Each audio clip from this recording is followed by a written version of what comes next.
word genius can be bandied around these days for anything and anyone in all walks of life, but for Prince Rogers Nelson, some would say genius doesn't go far enough. Multi-instrumentalist and writer of some of the greatest songs ever, Prince has changed image over the years while still producing an extraordinary catalogue of music. We are here to try and pick a top 10. But first, here are the top 10 best-selling Prince songs according to the official UK chart. So, at number 10 is Sexy Motherfucker and Strolling at 221,000 units. Sexy motherfucker. At number 9, it's Get Off, 234,000. At number 8, it's Bat Dance, 259,000. At number 7, The Most Beautiful Girl in the World, 262,000. At number 6, Raspberry Beret, 374,000. I don't know why I said it like that. That was 374,000. At number 5, it's Let's Go Crazy, Take Me With You, 410,000. At number 4, it's Kiss, 475,000. At number 3, When Doves Cry, 578,000. At number 2, it's Purple Rain, 693,000. And at number 1, it's 1999 Little Red Corvette, 855,000. Woo! So there we go. It's all about Prince tonight. And we've got someone that actually their job is as a Prince lookalike out in the pubs and clubs. Yep. There's nothing problematic about that. It is Josh from Just Films and That, my number 7 podcast of all time. Thank you. How you doing, Josh? I'm very well, thank you. I'm glad to be on. I think this is I feel like this is my 4th time now. I think it is. Maybe 3rd. I think it's definitely your 3rd. I think yeah, you and definitely. Alice are now joint on your appearances. So I'll get past her one day. You definitely get the hat trick ball if we do. We keep saying we're going to do them, but they cost too much to sort. They're a lot. Yeah. So very well, thank you. Thank you for having me back. I'm very nervous. Well, you said that before we started recording. You said you're very nervous. You'd rather be counting down butts and top 10 film butts. Top 10 film butts. Right. So what is your relationship with Prince then? Why are you nervous? I'm a huge Prince fan, and his music's quite close to my heart. So it's a little bit out of my wheelhouse. I've never been on to any podcast talking about music before. Obviously, I primarily have done loads of film stuff. The odd bit of football chat, although I'm by no means a football expert or anything like that. And this is my first time talking about music. So, I mean, music's one of those things that is so intrinsically linked to you and your taste and what you like and what you don't like and stuff like that. It can sometimes feel like if someone doesn't like what you like, it's like, what do you mean? It's objectively good, but obviously you could argue nothing is. Although I think Prince comes pretty close to that. Well, it's memories, and it can be linked to. I mean, songs can be linked to so many emotions. Indeed, that's memories, the thing when it comes to me. Yeah. And, the one thing about Prince, whenever you get that question of if you could bring somebody back from the dead to watch them live one last time, Prince is always my answer, because I never got to see Prince live. No, I didn't. I remember trying to convince my parents to let me go to the O2. Oh, he did like a residency there, he did a residency for about three or 4 weeks or something like that. I don't think it was long. And I was just a bit too young, really. And then I think he did play This Country Again, but he didn't do a tour. It was very much like he'd just show up. Yeah. Show up and play somewhere, and it was like, well, how can I go if I don't know where it's going to be? Exactly. So no, I'm the same. I was gutted when he died. I was driving when the news came through, and I almost just swerved off the road there and then. I'm a huge fan. I have many. I think I've got 20 odd albums in the loft of CDs that I haven't unpacked yet because we've moved house a little while ago, and stuff like that. So yeah, I'm a huge Prince fan. What about you then? So you say you bring him back? Is your relationship with him? Because we've never talked that much about music, have we? I know. We haven't. No, I can remember seeing him for the first time, and it would have been the Purple Rain era. So pre-Purple Rain, I've got no real concept of who he was or what he did. No. And I can remember, I think it was the Brits, and he turned up at the Brits in his full Purple Rain, like that was his outfit at that time, and he had like obviously Prince was 4'0" or whatever, so he was tiny, 5'2", yeah, but he had this massive bouncer behind him that had like white hair, and it looked so surreal. It looked like he wasn't real. It looked like it was something. It was almost like a cartoon, and I can't remember whether he was performing or whether he was presenting an award, but I remember him walking through like the audience, and it just looked so surreal because the one thing about Prince is he always seemed to look on a different plane to everybody else. Yeah, like ethereal, wasn't he? Or like otherworldly in many ways. Similar to sort of, I'd say, Bowie. Yes. In the way, but then when you see him like in a normal interview, he just seems so down to earth. He seems like he had a wicked sense of humor. Yeah, famous for his sense of humor. But when you listen to the stories that like Kevin Smith says, because Kevin Smith was sent to Paisley Park because they were going to do a documentary together. Yeah, and he's saying and it became possibly a film for the Rainbow Children or something like that. One of his albums, something like that. But the whole story about you're in Prince's world now, so Prince can't understand. Yeah, Prince can't understand why you can't pick up a phone and get a camel at 3 o'clock in the morning. Prince is going to be calling you in 9 minutes. Exactly, all that. Exactly. So you kind of have these two ideas of, but like I said, there's one of my top 10 is actually a live version of one of the songs. Oh right, yeah. Interesting. I'm interested in which one that is. Yeah, but when you see him, like was he on Sesame Street or the Muppets or something? Something like that. And he looks. I'll put it in the video playlist. I'll find it. It's on YouTube. I'll put it in there for our Patreon subscribers. But he just looked like a guy that just knew he could have fun. He did what he wanted to do. That's obvious. It was obvious that he was like a guy that wasn't going to listen to anybody, especially when it came to things like what kind of music. When and like you say, doing gigs and just turning up at places and just playing, and he was sort of fiercely independent, wasn't he? So he had this whole thing about everyone knows that all the jokes that came out of the name change to the symbol, but the whole thing about writing slave on his cheek and feeling like, well, if Warner Brothers or whoever it is own my masters, they own my music and therefore they own me, so therefore I'm not independent. And he was also, he was fiercely independent. He was very forward thinking in terms of his use of things like that, independence for artists, supporting other artists. The use of the internet was a big one as well. There was him again. I think him and Bowie were really, really forward thinking. They were sort of using the internet 10 years before anybody else was. Yeah. And stuff like that. I remember big thing with Prince was he gave an album away for free. That's right. Well, not free. I think you had to buy the Sunday Express or something in this country, and stuff like that. And I remember I was working nights at the time. I remember going and getting it as soon as the shop opened when I finished my shift, stuff like that. So he had that. He was a star, wasn't he? He had that otherworldly quality that not many people have in this day and age. And a lot of people say things like, the era of the star is sort of dying now, and it's all about the era of the product, and the only real stars left are. There's a real handful of them, Taylor Swift, for example, Beyonce, or I don't know, in film terms, maybe like a Tom Cruise. But other than that, it's the era of the product, and it's the fact that he could do everything. You know what I mean? It's like as a multi-instrumentalist. I've said it, excuse me, a million times on this podcast, and it's been on other video playlists that we've done, but.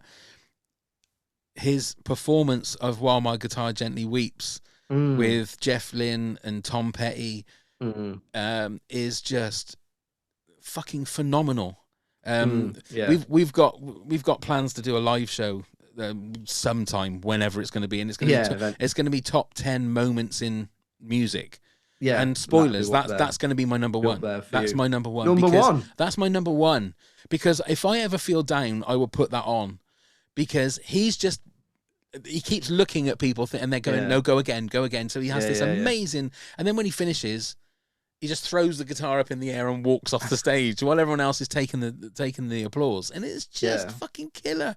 It's Is just it is so good. it better than Jarvis Cocker showing his ass to Michael Jackson at the Brits and then getting Bob Mortimer to represent him backstage as a lawyer? Very, very slightly above that. It's just a bit above that, isn't Just it? a Yeah. little bit above that. Just a little bit above that. So Uh, how hard? You said you were nervous. How hard was it for you to get your 10? Did you have like a massive amount to start with, and you whittled them down, yeah, or I've still got them all here. So I thought that I've sort of been thinking about it as you do, making the odd note and stuff like that. And I sat down to do it either the other night. I was like, I'm going to get this down to 10. I mean, I've still got 28 in front of me. really? Yeah, so I could have easily, if I'd put some more thought into it, done 30 top 30 Prince songs. And I'm looking at my 10 now, and it's like the man. It is not it's not conventional. Really? There Have are you gone some for big, some deep cuts? Have you? not I'm not going for like something off Let It Go or something like that, although that will be on there. Or one there's albums like that where he pretended he was dead, or whatever, or albums that were just purely instrumental or just live albums or whatever. So most of the ones I've picked, I think most people, if you wouldn't know it by name when it was played, would go, oh yeah, no, I've heard that. Yeah. There's a few on my honorable mentions that may be deep cuts, but there's no like massive ones. There's versions that people might not have heard. I mean, Okay. the way I've gone for it is I've just done it in terms of my own personal preference and my relationship with Prince as an artist, And really, that's rather exactly how than it should be, I think. rather than, as you say, you put it on Twitter and people are very much like, no, it's this, it's only, it's like, well, yes, because you could easily just turn around like you've done and gone, well, it's the highest sellers, or it's the it's the ones with the bit most successful music videos and stuff like that. But I've just gone for personal preference and almost a little element of not what he would have wanted, because I don't know the guy or didn't know the guy, but a little bit of, well, I picked this because it's sort of part of what he stood for Okay. in that way, or part of what I always get he was going for in his music. Because whilst he has very, very mainstream hits, he wasn't really about that. He didn't see the aura I get in books and things I've read about him is that he was always just about making music he thought it would be good, and that he thought he would, and his peers and colleagues and people and fans would want to listen to. Yeah. So he could easily crack out a 12 track album, and four of them would be top 10 hits. And equally, he could release like Emancipation, where it's like a 3-disc CD where, yeah, there's like one or two songs that people know, but everything else is like, no, I'm just sit down and just do what I want. Yeah. You Yeah. know. And I think that was the beauty. That was the beauty. I mean, I will say, I think my top 10 is all mainstream hits, Yeah, so mine. apart from one maybe. But yeah, I mean, I think the other thing was Paisley Park. Apparently, every single room in the house had the facility that he could record. Recording it, yeah. So if he wanted to, wherever he was, he could just press record and something he'd be able to just start playing no matter what. Terrifying thought, isn't it? Isn't it? It's crazy, isn't it, when you think about it? I don't know if they still do, because you used to be able to go and have a tour around Paisley Park. I think you can. I think it's I think it's basically a museum now, but Right. I don't know for sure. I mean, I'd love to go, but again, it's in Minneapolis, so it's like it's not in a place where you'd think of as being from the UK, being like, I'm going to go to the States, but I'm going to make a point of going to Minneapolis. Yeah, It'd be go more, and have a day trip to Minneapolis. if you got 100 people from the UK in the room and went, where would you go in the States? It's it's New York, it's LA, it's Orlando, it's other places like that, isn't it? Yeah. Right then. Here we go then, Josh. No time to be nervous now. Here we go. I mean, I'm still changing my mind now, but let's go for it. I'm ready. Okay. I'm purple ready. Are you purple ready? I'm purple ready for purple 10. Here we go then. What's your number 10? My number 10 is Party Man.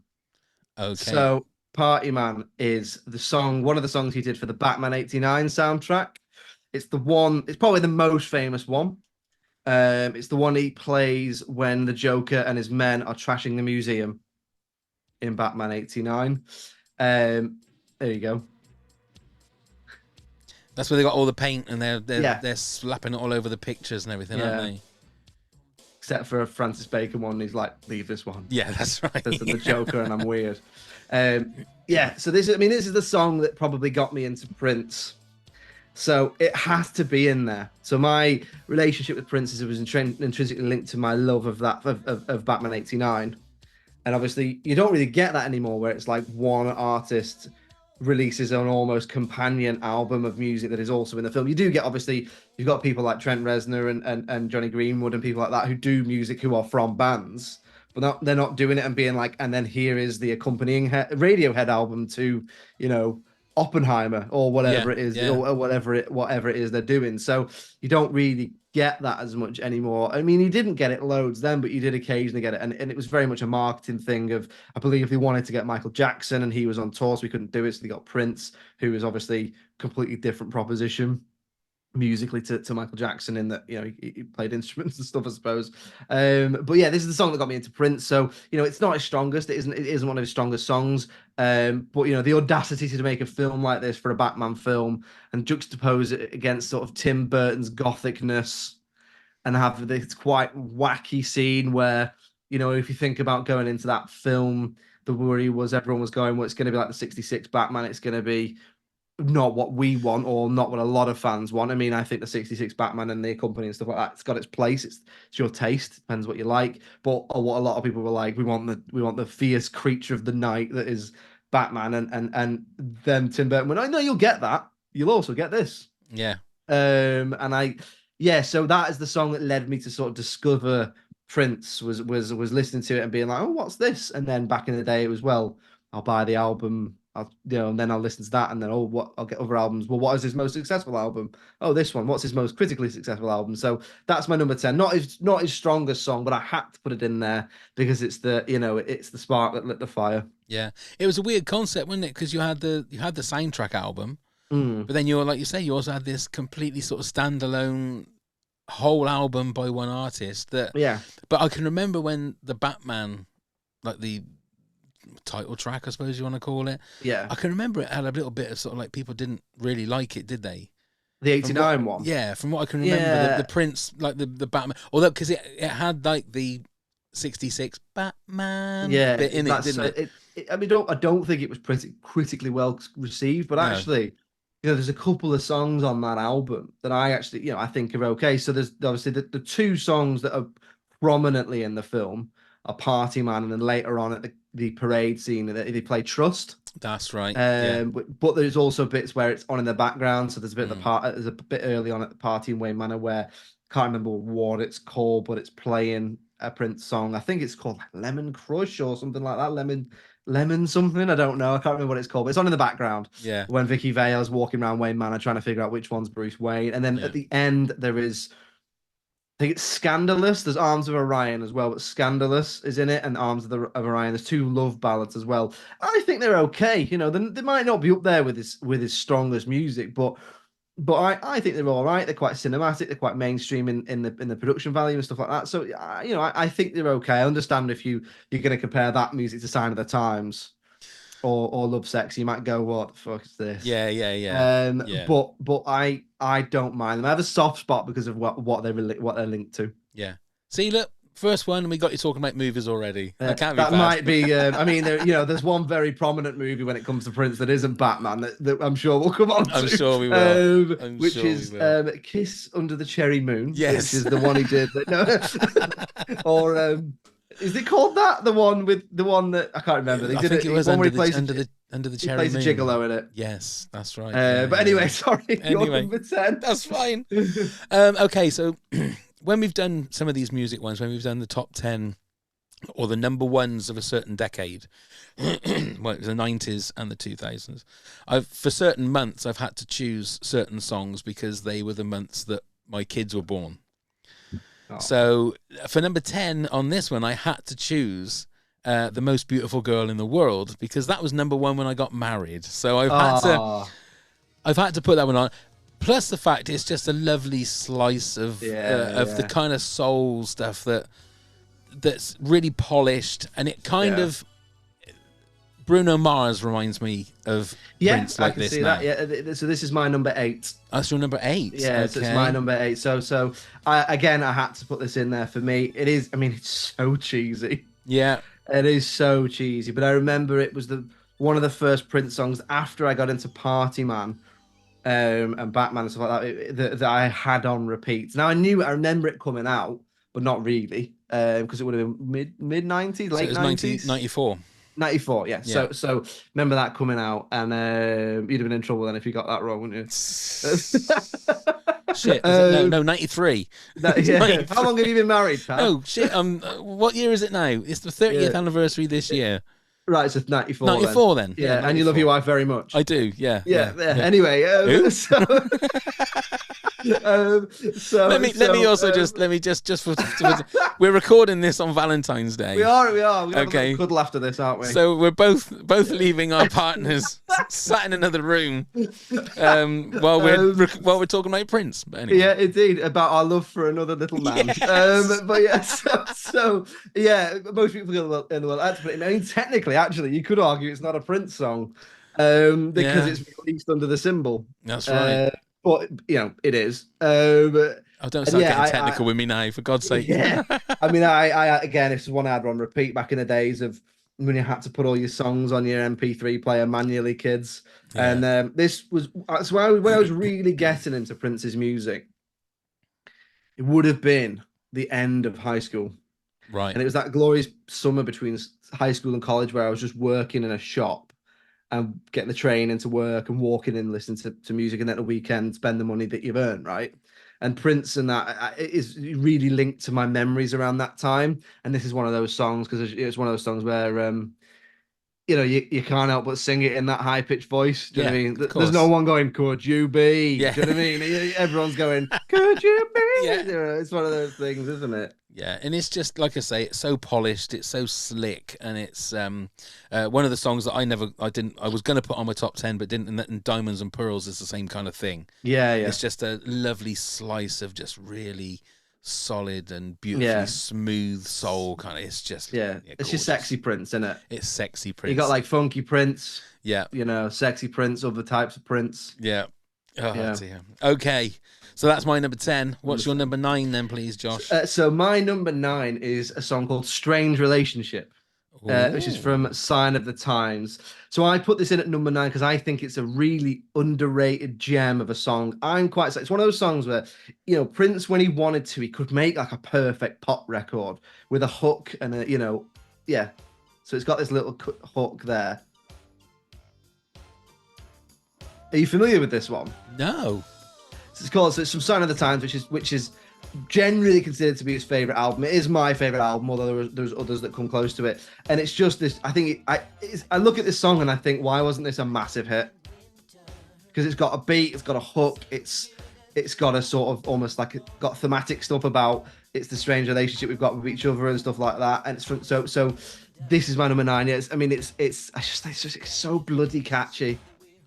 Yeah, I don't recognize it, so Yeah. I'm gonna have a listen to this when I put the video playlist Yeah, together. baby, I just can't stand to see you happy, but more than that, I hate to see you sad. Like, what a pop line. Do you know what I mean? That's such a pop line, isn't It's it? one of those opposites lines, isn't it? Yeah, I one of love those, those kind of yeah. lines. I love Fire those kind of burns harder than ice, or something like Yeah, that. yeah. Yeah, that's one I honestly. So that was a single, was it, or was that just an I don't album know if he track? ever released as a single. It's on Sign of the Times, and there's a Right. great live album of Sign of the Times, which obviously just called Sign of the Times, which you can definitely get somewhere. I had it again, it came with a paper one day, and my dad gave it to me, and I watched it, and it was the first time I remember being absolutely blown away by what someone could do with a crowd's attention in terms of playing instruments, particularly the guitar. He Yeah. could play everything, but his guitar work. I mean, I can't play the guitar, but it's incredible. His guitar work is amazing. The fact that he could do it, dance whilst wearing heels, his vocal range. It's really, I mean, if you like Prince, the Sign of the Times album is him. For me, probably at his best live, from what I can Right. tell. It's incredible. And it's all apart from one or two songs, it's basically the Sign of the Times album. Really. Yeah, so apart from Little Red Corvette, which isn't on that album, but obviously was a big hit. It's that. And this is after Purple Rain. So as far as I can remember, there's no Purple Rain songs on there or anything like that. It's all just the Sign of the Times album. with the odd song left off that didn't sort of fit the structure because it's quite a long album and stuff. Yeah. And it's so it's one off there. It's a great album. It's a great live DVD or great live concert for those of you in the 2020s. And Come on, Strange Grandad. Relationships. Yeah, sorry. DVDs, MP3 players. It's, I taped it on long play and but yeah, so Strange Relationship, really catchy hook. Oh, right, nice. Yeah, that's well one worth a listen. I'm gonna have to discover that one. Add that to the list, as we say. Okay, my number 9. I'm going from the Love Sexy album, 1988, and it's Alphabet Street. Alphabet Street. I'm going down. I'm going down. When we do these music ones and I fade the music up, I always feel like I'm a proper DJ, you know? And this is Alphabet Street. Here we go. Come on. Here we go. It's got a very Beatlish little bits in it, you know, with the yeahs kind of bits. And again, I can remember the video of this. I think this was the video I remember watching thinking, my God, I've never seen a man so thin in my life. Yeah. Because I think he had like the black trousers. I think it might have been the Kiss video as well. Might have been another one where you think that's the black trousers. That guy, his waist is the same sort of circumference as my thigh.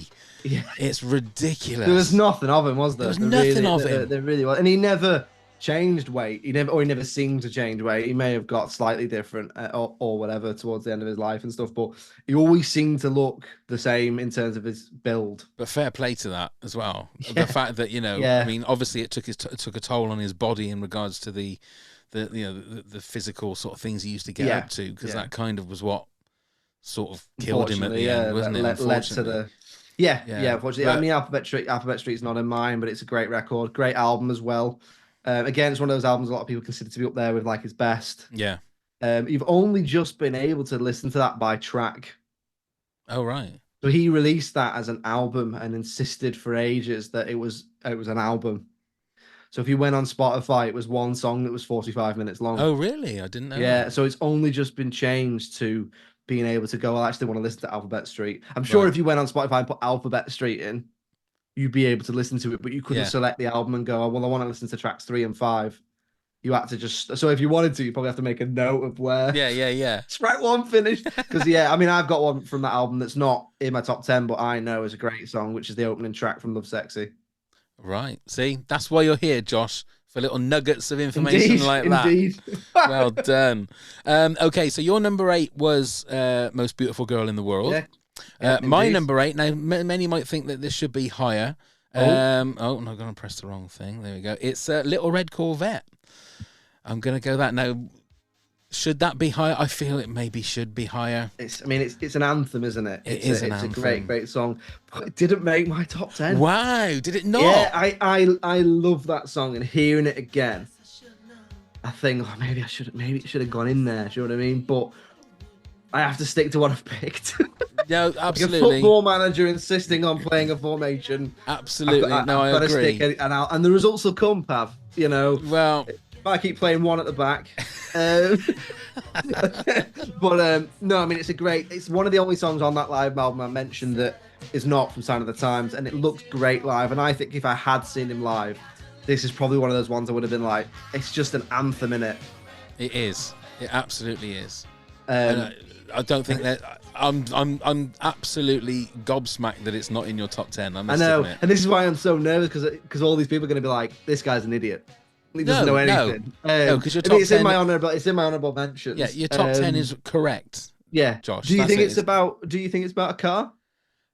No, it's not, is it? I don't think it is. No, I don't think any of his. If you read the lyrics, they're all about sex, aren't they? Yeah, shagging and that. Yeah, shagging and that. It's sex or God usually. I would love to have seen a song by Prince called "Shagging and That." That would have been great. Spends a bit of time in the north of England. Yeah, it'd have been so good. Yeah, chips and gravy, shagging and that. That'd have been lovely. Yeah. Oh my God, a completely different. This is from my new album, Fred Dibner's Chimney. Yeah. Which obviously isn't about Fred Dibner's chimney, is it? That's a penis. It's a penis. Yeah, it's about a penis. Yeah. Oh God. Oh, Prince, rest in peace. R.I.P. Okay, then number 7, then please, Josh. So my number 7 is "You Got the Look." which is it's also Oh, also from Sign of the Times. They're not all from Sign of the Times. yeah. There's only one more, I think, from that album. But yeah, so I mean, it's just a sexy duet with I think it's Sheena Easton Sheena who Easton. plays with it. Who he was one of those, he loved championing other artists, and she was one that he championed along with other ones. Some went on, some didn't. But this is one of those songs that if it comes on, it stays on. No matter what mood I'm in. And then if this comes on, I'm listening to it and I'm singing both parts. Yeah. And the weird thing was, I mean, I don't know if you're old enough to remember Sheena Easton when she first hit the scene. She was No. she was a clean cut girl next door Yeah. singing "My Baby Takes the Train" from 9 to 5, Yeah. and it was like she was as vanilla as you could get. And then she met Prince. And then she met Prince and Fred Dibner's chimney and God knows Yeah. what was all happening. That's going to be a euphemism now. There's I think in the album that I mentioned, the live bit, I think she comes on stage with him for it. Right. And it's proper good. It's like those two singing it to each other, sort of duet style. And it's not the last song I got that's a song with someone else either. Okay. But I wanted to put it in there because it's got such a good hook to it. I love a duet as well. If it's done right, often I don't mind a sappy ballad, but often they're just used to be that. And often I'm like, nah, give me like some couples arguing. Give me that sort of duet, not. I like a sexy duet. I don't necessarily want "I Knew You Were Waiting for Me" by George Michael and Aretha Franklin. It's a Yeah, great yeah, yeah. song, Yeah. but I want this sort of thing. But just out of interest, when you finished, go on YouTube and put in Sheena Easton 9 to 5, and you won't believe it's the same person. Yeah, okay. Because she is so sort of clean cut. Are we going Miley Cyrus levels of Oh my God, no. Hannah Montana to Yeah, well, I suppose. Yeah, I suppose. or But Britney Spears? Maybe not. I'm trying to think of a modern I thing. think I'll look it up. probably Hannah Montana, and Yeah, it's probably yeah. the nearest. But she was Scottish, so Yeah. it's kind of like she was whisked away to this completely different world that Prince was going to just completely ruin her. She did a Bond song as well, didn't she? She For did. Your Eyes Only. For Your Eyes Yeah. Only. Yeah. See, you can't stop getting back to movies, can you? Can I? Yeah, Can't I can't. stop. Under the cherry moon. Okay. My number, Fred Dibner's chimney. My number 7 from 1985, and it's Raspberry Beret. Raspberry Beret. Yeah. Now, what was it? Around the World in a Day was the album. Yeah. And again, you're not going to remember this. Can you remember Britannia Music Club? No. No. Right, so I'm going to blow your mind now, Josh. Go on. Right. So what you used to do is, and it'd be on, I'm sure it'd be in like Smash Hits or whatever. Yeah. So you'd be able to buy 6 albums Mm. for like a penny each. With your rations. Yeah, it wasn't that far away. But then what you had to do then is you had to then buy, I think it was 6 albums in 2 years, Right. for like full price. Yeah. So you'd always get caught, but the trouble is they'd be way more expensive than if you went down to W. Smith's and bought them. But you got those first 6 albums for like a penny each or something stupid, Yeah. or buy 3 get 3 free or something stupid like that. And Around the World in a Day was one of those albums I bought. Great album cover. And on it was like cover. when they're great, it was gatefold sleeves and all that kind of stuff. So you could, Yeah. You could just spend hours just looking, especially like Around the World in a Day, very sort of Sergeant Peppery, Beatlish again. It is. It's sort of like that type of idea on the cover, isn't it? Yeah, and there's also, I think, Paisley Park, which is another song from that album, is very Beatlish, very sort of. Is that the first one he did without the Revolution? I think it was. He was starting to move into the new power generation Yeah. or whatever. Yeah. I think it was, but there's some great songs on there. But Hot Life, that's in my honorable Hot Life, mentions. yeah. Hot Life's a great song. yeah, but Raspberry Beret is another one of those perfect pop songs. It's got a great beat. It's not in my top 10. Oh, wow. Yeah, I don't mind Raspberry Beret, but it's in again. It made it to the honorable mentions. It's one of the 19 honorable mentions I've got, but it didn't make that top 10 for me. That's fair enough. That's fair enough at all. I don't mind that at all. Okay, then your number 6, then please, Josh. My number 6, first one off probably his most famous album. It's "I Would Die for You." See, now that is what I find interesting in the fact that you've got that one, but not Little Red Corvette. Yes, I know, and they're not too dissimilar. No. But I just again, it's one of those songs. I think it's an underrated song off of Purple Rain. Love it, love that whole idea. I mean, the film is. Have you seen the film? I've not, actually. It is what it is. Oh, right, okay. It's basically like an hour and a half music video. Okay. He's, let's say this. He's a wonderful performer. He's not a strong actor. Is it underrated, would you say? No. In your I mean, I don't know, that? because it's one. Obviously, the whole thing with the podcast is that if it gets 1 out of 10, and I think it's not 1 out of 10, it's underrated, right? But it's not, it's not a great film. It's essentially a series of music videos wrapped up in a sort of weak plot and an attempt, and there's the odd sort of problematic bit in there that's not aged that well, but it's 40 years old this year, right? So that is what it is. But yeah, I Would Die For You, which is it might be the last song, or it might be the second to last song, but basically in the film, now if you've seen the music video to Purple Rain, it's that's the film. It's not on its own music video. But after he does Purple Rain, I believe over the end credits he does 1 or 2 songs. It's been a while since I've watched it. One of them's I Would Die For You. And it's just really, following Purple Rain, it's just a really good upbeat way to end the film. Right. But I think it's an underrated song from that album. Okay. Like I say, your top 10 is correct. I'm not saying it isn't. But mate, I'm dreading I'm gonna have to come off Twitter /X after this. As I say, I could have done a top 30. It's the ones I love the most, but I love all of them. You know what I mean? They're all amazing. What about you? What's your 6? Well, my number 6, I've gone. Now this is the one it's the live version. So I've gone for the acoustic live version of Cream. Oh, right. Okay. Now, I haven't got it here unless I try and find it on YouTube, but I'll put it on the video playlist. And it's just him with a guitar, and he starts playing this amazing version of Cream. But he gets the crowd to sing, it's your time, that bit. Yeah. But he starts playing it, and they sing it first of all. And he stops and he goes, He didn't like that. He didn't like the way they sang it back, so he plays it again, wants them to sing it, and he goes, no, I'm not having that. So he has to... A perfectionist, even when people have paid. Yeah, because he's getting them he wants them to sing it properly to him. And it's just, and him doing all the riffs on the guitar. Does he do the sexy mode at the beginning?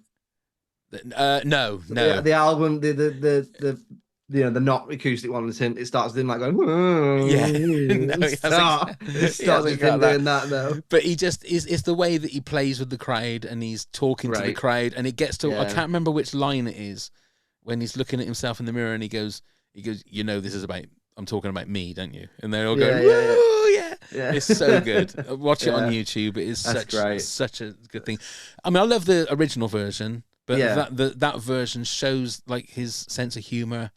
And he doesn't seem stuck up at all. He's just, just doing it for the fans. Yeah. And it seems as well that seeing him live and listening to albums was almost a different proposition in itself. A lot of musicians, you get the impression if you go and see them, what you see is them singing the album live.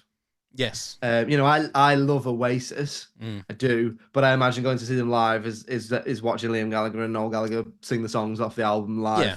And there's no moving around. There's no show. Yeah, whereas it's a show and you see Prince, but it's not a show in a sort of overly capitalistic or whatever you want to call it sense. It's him doing what, he's so independent with it. And yeah, I mean, he didn't release, obviously, since he's died, more music's coming out because he's got this famous vault, hasn't he, with millions of songs in it or whatever that are going to see us through the nuclear apocalypse for all the Prince fans or whatever. And but the apparently, next one. Yeah. So there's one that it's on Spotify if you want to listen to it at the moment. It's just called A Piano and a Microphone. Right. That's worth listening to. It's lots of his famous songs, but it's him singing them. It's just acoustic, him and a piano. Really, really good. I'll have to listen to that. Yeah, really good. Okay, we're halfway through, Josh. So it's now time for this. Pop quiz, hot shot. Now, obviously, this would be against somebody normally, like Neil or somebody, but you're on your own. So you've got 10 questions. Okay. I'm going to see what your percentage is. 60% is the best we've had so far. 60% is the best we've had so far, okay. Well, and you are a super fan, aren't you, of Prince? I am a big fan, yeah. So how good are you on his lyrics? Probably not that good. Well, we're gonna Yeah, find. We're I'm gonna not great find with out. lyrics. I'm very much like a and if on a car, then sideways. Like, Well, let's find out. I'm going to give you a go line on. of This is lyrics, gonna be and you got to tell me embarrassing. which. Yeah, go on. Okay, number one. Let me start again. Let's look for the purple banana until they put us in the truck. Ah, it's until they put us in the truck. Well, it's Let's Go Crazy. Do I have to do the next lyric or just the No, song? just the name of the song Let's Go Crazy. is correct. Yeah, Well done. Number two. Do your dance. Why should you wait any longer? No, I don't know that one. I'm going to try and put you off a little Go bit on. with my readings, obviously. Go on. Is it? I don't know. Is it a famous one? It is a famous one. They're all famous ones. Yeah, They're right. all big. Okay. Well, hits. let's say it's Kiss then. No, it's not. It's Cream. Oh, Do yeah. your dance. Why Of should course, you wait yeah. any longer? Okay, number three. I'm going to put her in the back seat and drive her to Tennessee. Embarrassing. No, go on. No, don't know it. No. It's Alphabet Street. Right. Okay. Gonna So put her in the back seat. that Cream Alphabet Street era is I like it, but it's like not one of my favorite Right. eras. So I'm very much like a late 70s to mid sort of 87. Okay. That's no excuse. I'm supposed That's to be your a fan. excuse. Yeah. Okay, number four. Animals strike curious poses. They feel the heat. It's When Doves Cry. Correct. Well done. Number five. I guess I must be dumb. She had a pocket full of horses. A Little Red Corvette. Which I always get mixed up with Darling Nikki because they sound very similar. Right. Okay. Here's your number six. I'm your Messiah, and you're the reason why. I'm your Messiah, and you're the reason why. Man tries to remember Prince song. I'm your Messiah, and I can hear it. Is it 1999? Oh, wrong one. Shit. No, it's I Would Die For You. That's it. Yeah. Okay, here's number seven. I want to be your fantasy. And you could be mine. I want, baby, you could be mine. Kiss. Yeah. It is Kiss. Yeah. And number eight. I got a lion in my pocket. And baby, he's ready to roar. And that's 1999. It is. Number nine. And they say I'm so shy. Yeah. But with you, I just go wild. Ooh, ooh, ooh. It's the ooh in a West Country accent that's getting me there. Baby, no, I don't know that one. It's I Want to Be Your Lover. That's what's first single, And isn't it? One of his first singles. The final one. How can I get through days when I can't get through hours? Is that Purple Rain? No, it's not. Ballad. It's The Most Beautiful Girl in the Of World. course it is. What did I get? 4? You got 5. You got 50%. I'll take that. That's I'll not take too that. bad. It's better than I thought it was going to be. I'm not good with that sort of thing. You know, if I was ever on the next lyric game and never mind the buzzcocks or whatever, I'd be shite at it. No, you did well. You did well. Well done, sir. Okay, back to the job in hand. And what's your number 5? We're getting into the big guns now, aren't we? This is so it I've now. gone with one of the biggest of guns for number 5, which is Kiss. That's my number 5. Is it? So there I just, go. as time goes on, I think this has become probably his most recognizable party tune. Yeah. You know, weddings and I almost said funerals. Not funerals, unless they wanted to do. But yeah, weddings and the like, big parties and stuff. I think if a Prince song's going on, it's this, isn't it? You know, you're not. Yeah. I think it's maybe When Doves Cry, maybe. I don't know. It's, you know, you're not gonna play Most Beautiful Girl in the World, are you? Unless unless it is a personal reference to something. If a Prince song's going on at a big do, I think it's this.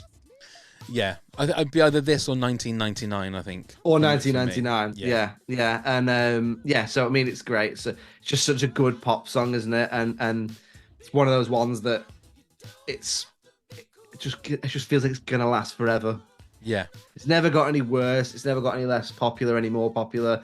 It's very much one of Prince's main legacy songs, I would say.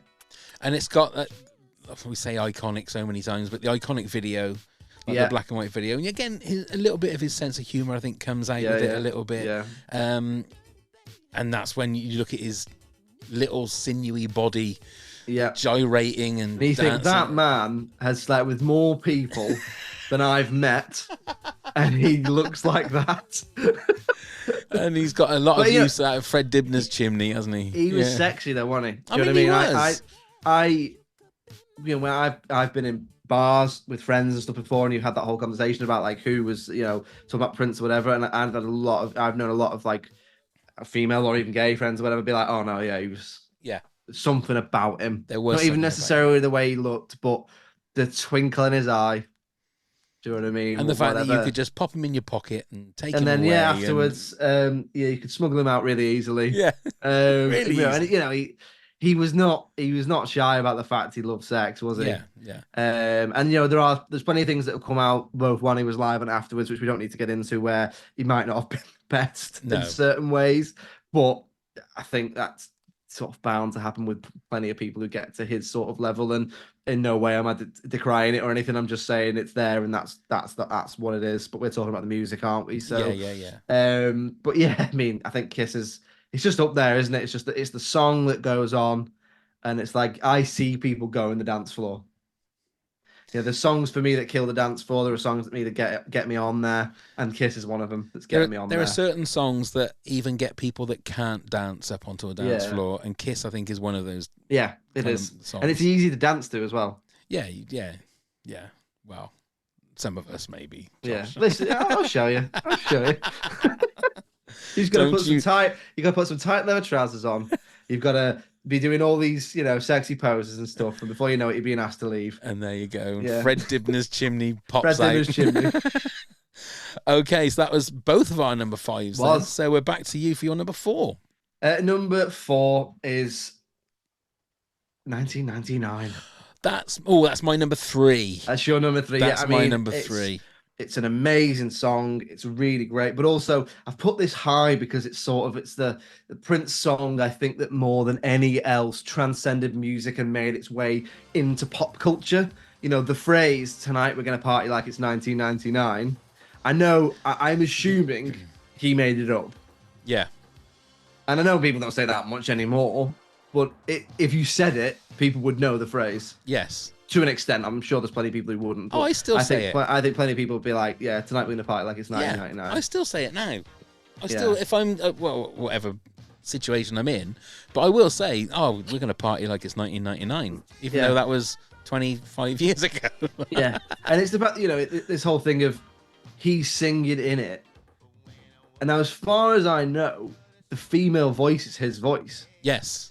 And he's altering it and almost doing a duet with himself. So that's with the Revolution, isn't it? And I think Wendy and Lisa, who were his guitarists, were on it on backing vocals. But I think the main vocals are both him. Yeah, because the low voice in the video, I think, is the bass player lip syncing to it. Yeah, that's him singing it. That's him singing it without a shadow of a doubt. And that's the first time I can remember seeing him in, big old purple coat. Yes. Obviously, Purple Rain's the famous one, but he looks very similar in that to an extent as well. Great song. I just think it's a brilliant song. Really great lyrics, And like I say, I put it high because it really did transcend music. I completely agree. Yeah, everything you say plus 10, I think.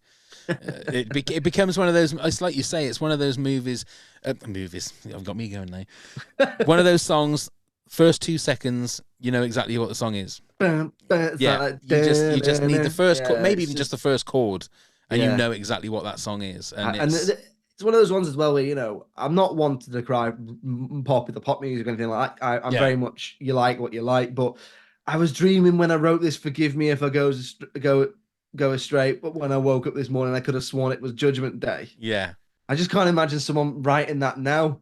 Yeah. It's I don't know. But then, the way pop music is now, I'm sure we'll be looked back on in a similar way in 30 years' time. So, but I just think, great. I don't think that's the case. You don't think so? No, I think it's too disposable these days.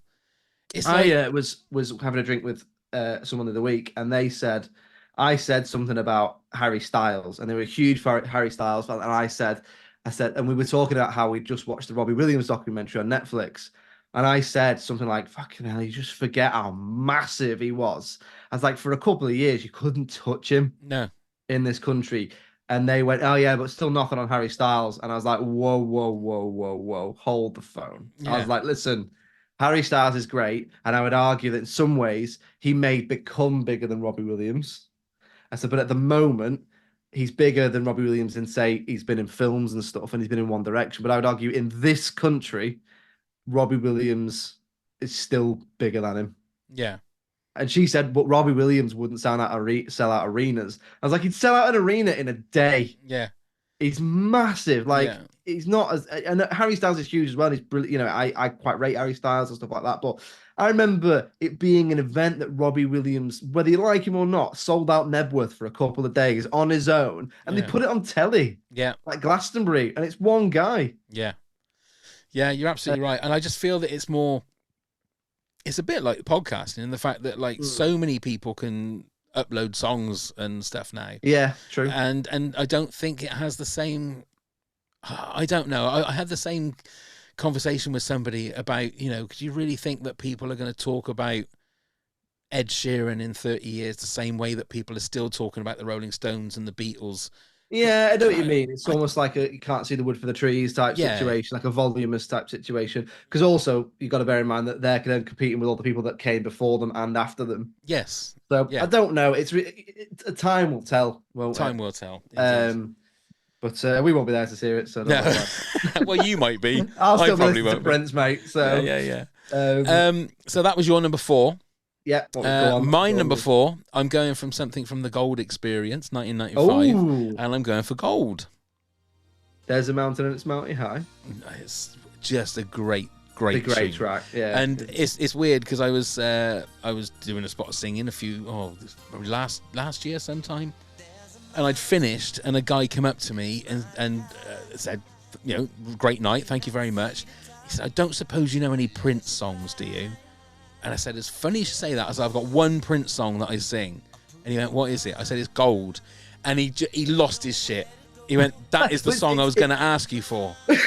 It's quite a specific one as well, because it's, you know, it's not the most popular, but it's not completely unknown, is it? No, it was. I think it was a relatively small hit, but it was he released it as a single. Yeah, the Gold Experience was one of the albums that I struggled to get hold of. Oh, really? When I did, I listened to it a lot on CD. Yeah, because it's got that weird thing all the way through, because it's like it's an experience, isn't it? So the album stops and talks to you. Yeah, it's like very weird. Bits of the album are meant to be about love, and bits are meant to be about sex and commitment and anything else that goes into relationships. But yeah, I mean, Gold's a great song. Do you know what? That's one of those songs that's just not. It's just I love that song. It's a great song. It's just one of those ones where I've listened to it and I've never thought to add it to a playlist. Really?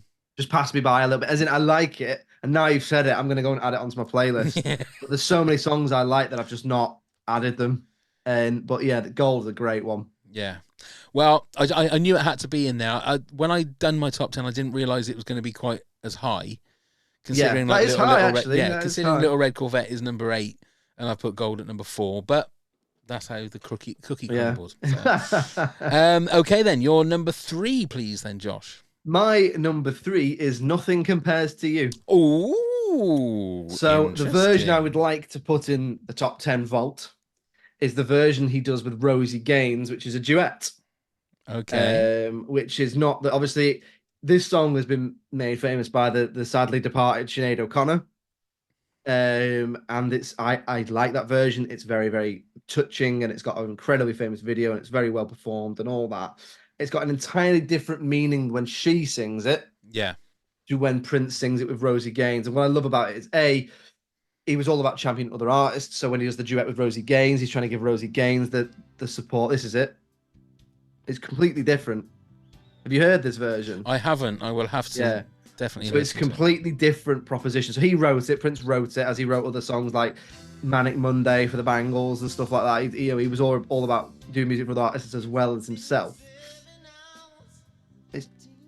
So it's like the famous lyrics, it's been 7 hours and 13 days and all that. But when you actually listen to his version with Rosie Gaines, so Sinead O'Connor, what makes that version so touching and the whole famous bit in the video where she has the single cheer down her cheek is because when she says all the flowers that you planted, mama, she said she immediately thought about her mum who hadn't long died. Right. And I believe they weren't on the the best terms. Right. So that's why it's so sad. Whereas Prince's version, it's a sexy duet about two people being like, I fucking hate you. Right. But there is nothing like you. Yes. And it's about that sort of like almost like a toxic relationship, and the way they do it, the vocals, but particularly toward the end, it's incredible. I've got goosebumps right now. If you could see, it's one of my favorite songs. I really like the Sinead O'Connor version. I do, but I just think it's a real shame that more people don't know this version, because equally there's a version that's just Prince doing it on his own in a similar way.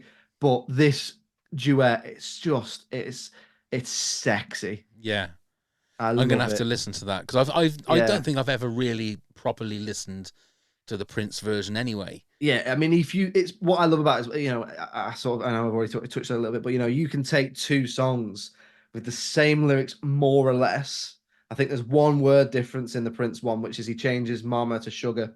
Oh, right. Okay. Because obviously Sinead O'Connor's tweaked it a little bit and was about her mum, and his is about a breakup. Yeah. But that idea of it's the same song, but the message is completely different. Yeah. And that for me, like there's a big part of that, and I don't want to sound pretentious, but that's music. Yeah. Taking from it what you want. Yeah. You know what I mean? And that's what I love about it, as well as the fact that it's just a banger. It's a sign of a good song that people can take it, do their own version, and make something completely different out of it. Yeah. But the fact that it's a duet, the fact that it's two lovers who are scorned by each other. Yeah.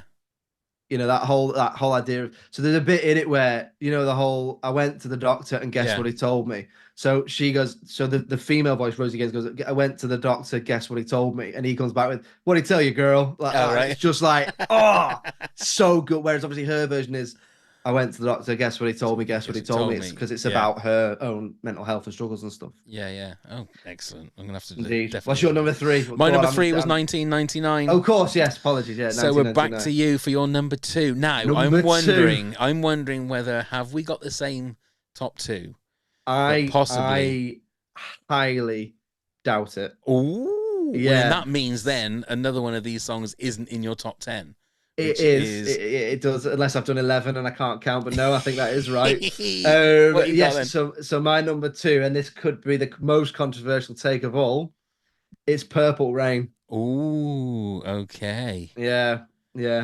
So Purple Rain is your number 2 Prince It is song. my number 2, and that'll be recorded in the archives forever that you just said that. Listen, I love Purple Rain. It is one of my favorite songs.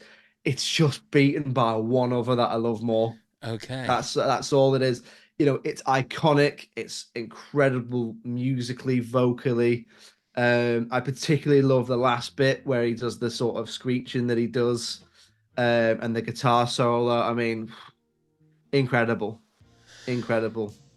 I've also, there's an element where I wonder if he would want it to be his number 1. Because I think he almost felt like there was elements of a Purple Rain that was an albatross around his neck a little bit. Do you think?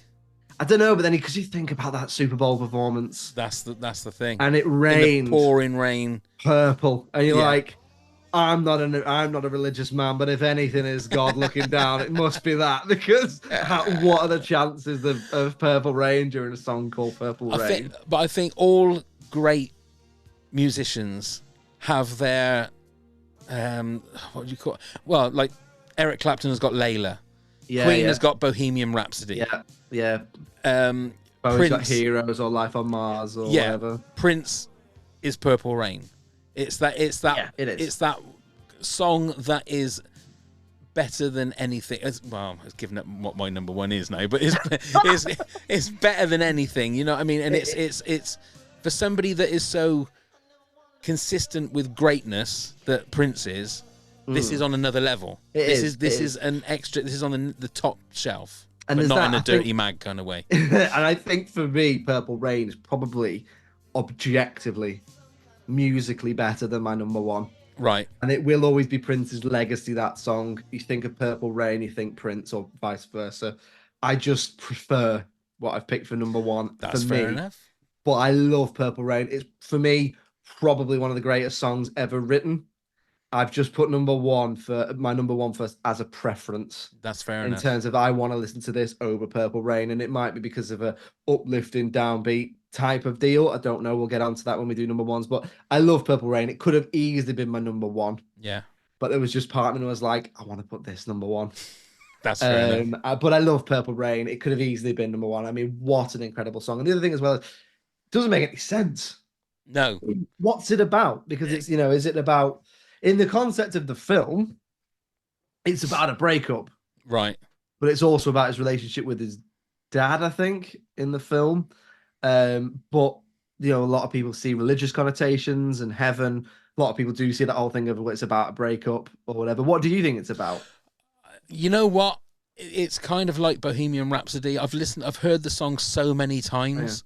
Yeah. I've never really thought about the lyrics. It kind of becomes muscle memory. You sing it because it's just a selection of words that, and so I'd need to really sit and look at the lyrics, because I don't think I've ever really pored over what the lyrics are. It becomes I think because you hear it so many times, the same as Bohemian Rhapsody, you don't take in unless you listen to it, as opposed to hearing it. I don't know if that makes sense. So no, I don't know. I have no idea what it's about. I think for me, he wouldn't want to say, based on what I've read about it. So it's almost perfect Prince, isn't it? Because it is. It's left ambiguous, isn't it? It's ambiguously about relationships and God intertwined in some way, and that is Prince, isn't it? Absolutely. What's your number two then? Can't wait to hear your number one. I mean, well, my number two is When Doves Cry. Wow, that's my number two. I think this is actually the first song that I can remember hearing of Prince. Yeah, and I absolutely loved it. 1984. So I was first number one, 15. I think. First UK number one, I think. I think it was, yeah. Yeah. And it's just a great. So obviously, the way that you're talking, this isn't your number one. Not. So it's not even in your top 10. So I love this song, and it almost made it in there if it wasn't for the personal relationships I have with some of the other songs. Right. I love When Doves Cry, but I think there's an element, because I am a Prince fan, of feeling like it's a little overplayed. Yeah. But also it's overplayed for a reason, because it absolutely bangs. It's a brilliant song. I remember my parents threw me a 21st when I turned 20. Obviously, when I turned 25, my parents threw me a 21st. When it was like my dad put the music on to start before the guest arrived, he was like, Josh, come down. And it was that. And it started with the boom, boom, boom, boom. Yeah. And I was like, oh, this is great. It's one of those things of one of the few times in your life where it's my night and I get to pick the music. Nice. And it's a great song. It is. It's just, I love it. It's such a perfect pop song. I just don't have a personal relationship with it that has pushed those other ones up. That's fair enough. But if this was top 20, it'd have been in there. Yeah, absolutely. Right, before we count down our top 10, I need to pee. Yeah. Okay, yeah, me too. Just bear with me a second.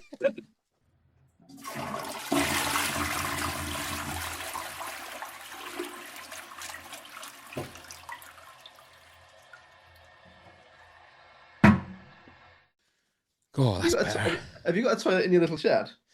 No. It's just up the stairs.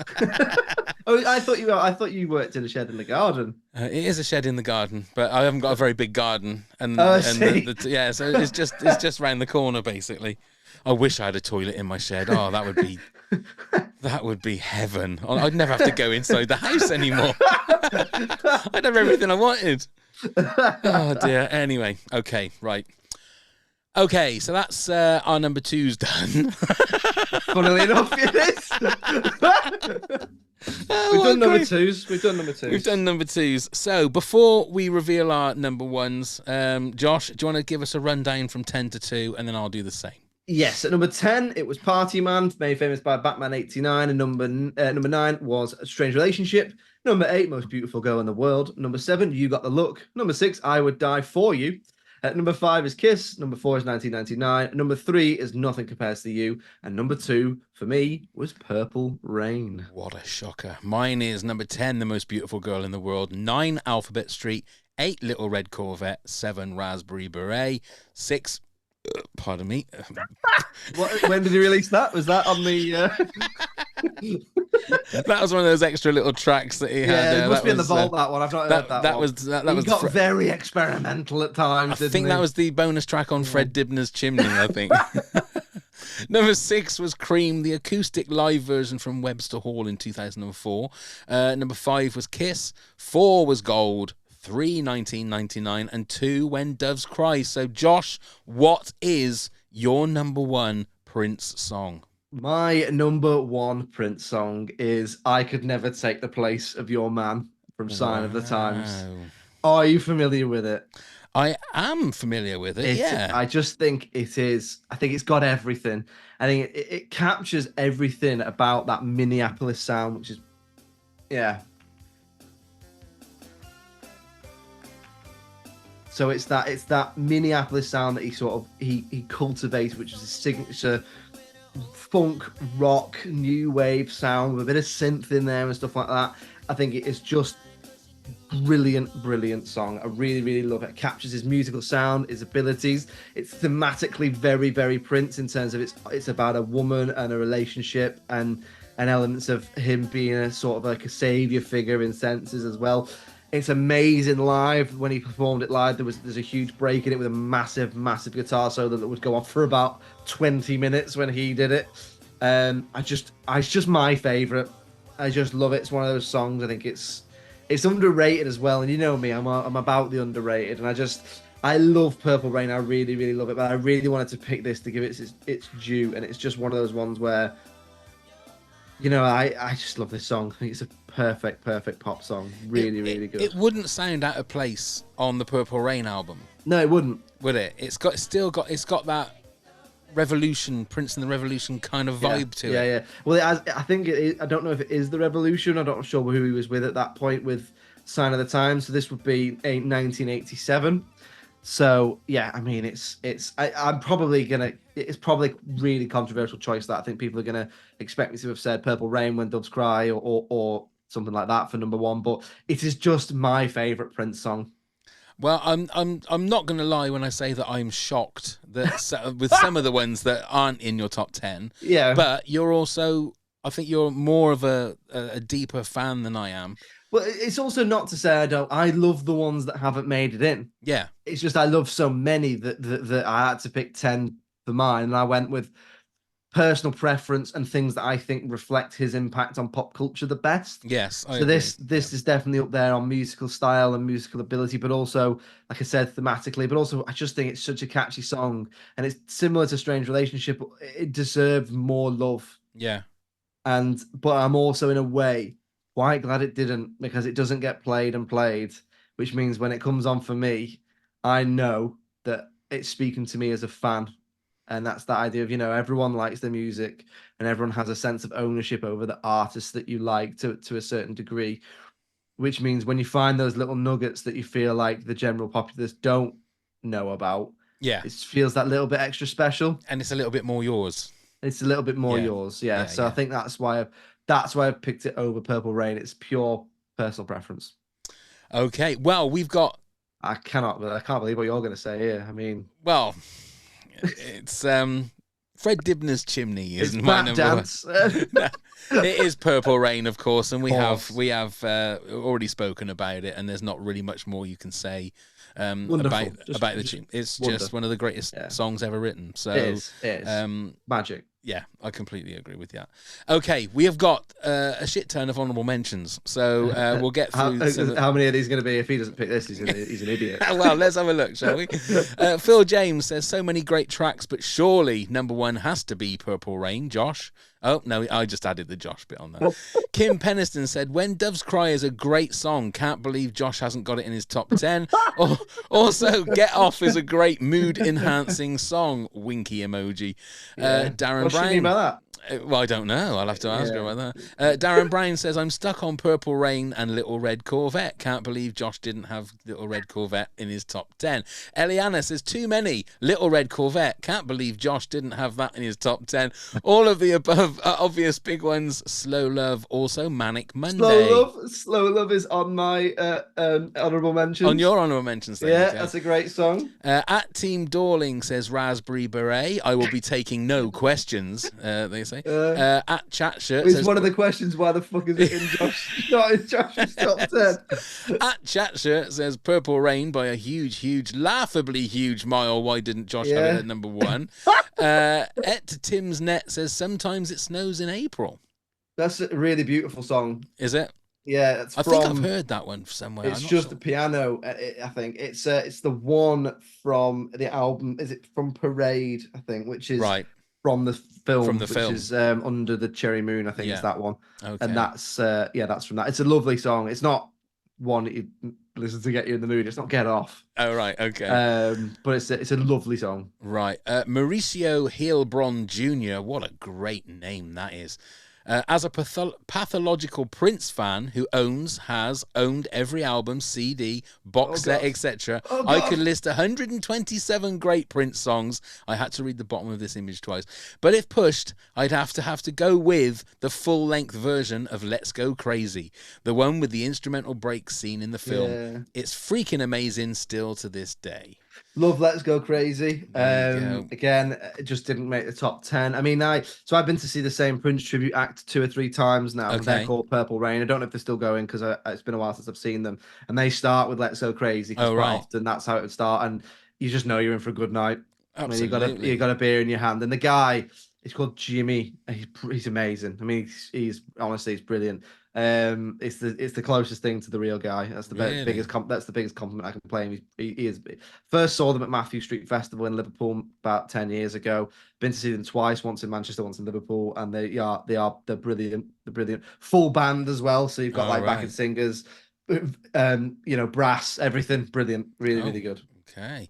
Mark Taylor says Paisley Park, Take Me With You, or Money Don't Matter Tonight. Money Don't Matter Tonight. There you go. Vicky Paulson says Kiss. Tiffany Churchill, huge Prince fan, and I have 3, can't pick just one. The Beautiful Ones, Get Off, and Adore. Adore's a good song, actually, yeah. Okay. Adore's a good song. Ellie B says Housequake. Housequake. Yeah, is that a deep cut, that one? That's from the Standard Times album. So yeah, it's from that same live DVD I mentioned. Yeah, it's one of my favorite songs off Standard Times. It's a very funky Prince song. Right, and a lot of crowd interaction as well. Oh, is there? Okay. Yeah. And finally, we've got Simon from Who Takes the Socks Off podcast. Yeah. He says, okay, so I fell out of touch with his music around 1997, except for Musicology, which I bought. I've done my best here, but there is so much material I could go around on this for so long. So he's actually given us a top 10. So his 10 is When Doves Cry, Kiss, Scandalous, Party Man, Let's Go Crazy. He's a Batman fan? Yeah. Let's Go Crazy. If I Was Your Girlfriend. That was almost on mine. That's a really good song. Okay, number 4 is Get Off. Mainly because of when it came out and where I was, friends, memories, etc. 3, Raspberry Beret. And 2, Adore. I love this song. It's pretty much the perfect love song. And at number 1, he says, has to be right. It's his magnum opus, and it still hits just as hard as ever it has. It's like Queen's Bohemian Rhapsody. It never ages. And why the fuck hasn't Josh got this as number 1? It's Purple Rain. I'm not going to be allowed in any of the Prince chat rooms now. None of them. So thank you very much, Simon from Who Takes the Socks Off podcast. But there you go. We finally got through it. And it's like a lot of these. If we come back next week or in a month's time, I mean, not saying like the top 1 or 2, but you could easily have another 5 or 6. Easily. I forgot about If I Was Your Girlfriend. That's a great song. Yeah, that's I'm gonna be exiled from Prince Club after this, aren't I? Don't worry about it. You know what? I chose what I chose. If you ask me again in a year, Exactly. Our Purple Rain could be number one, but it's not. So It's you not. you can all shove that. So.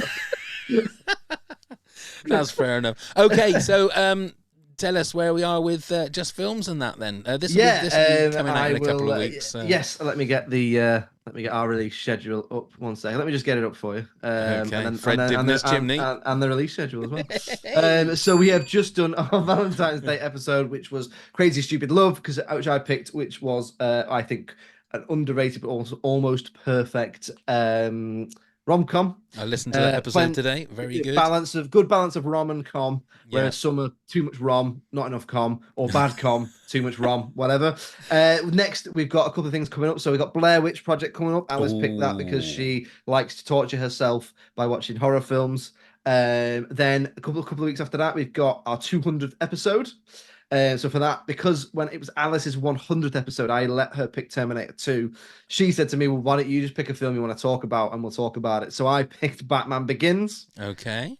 Which has no Prince involvement in it because it really wouldn't go. And then after that, we have a film called Go, which is a listener suggestion, which is sort of seen as sort of American Train Spotting. That's the way a lot of people see it. Then we've got Sing Street, which is a musical that I picked, which is a John Carney film, which is, I think, brilliant and underseen. And then we've got loads of stuff booked in, trying to get some more guests on as well. Hopefully you'll come back on. Whenever you want me, mate. Whenever you want me. Yeah, and then eventually, obviously, if people don't know, Alice will be leaving us to go and have a wee babby. And we will be announcing soon what will be happening with that, who will be replacing her and not being able to live up to her. No pressure. But yeah, that'll be soon. So yeah, lots in the pipeline, and we'll see what's going on. Excellent. Well, if you want to check out my number 7 greatest ever podcast, then the link is in the show notes.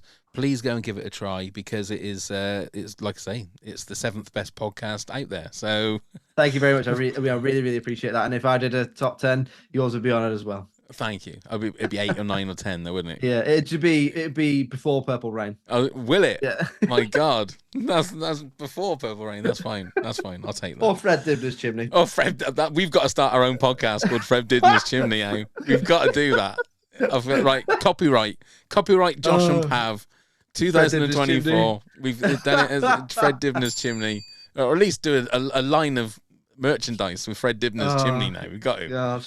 Anyway, Josh, once again, thank you so much. And again, you can check all the bits and pieces and social media and what else is it? The email and Patreon and episode links and merch and Linktree. It's all on the show notes. You know where it is. Just click it and help us out. That's great. We love you. We love you. We love you. That's it. Josh, we got through it. Thank you so much. We did. Thank you very much for having me. And long live the Prince. Long live the Prince and long live Fred Dibner's Chimney. Goodbye, everyone. Cheerio. Thank you.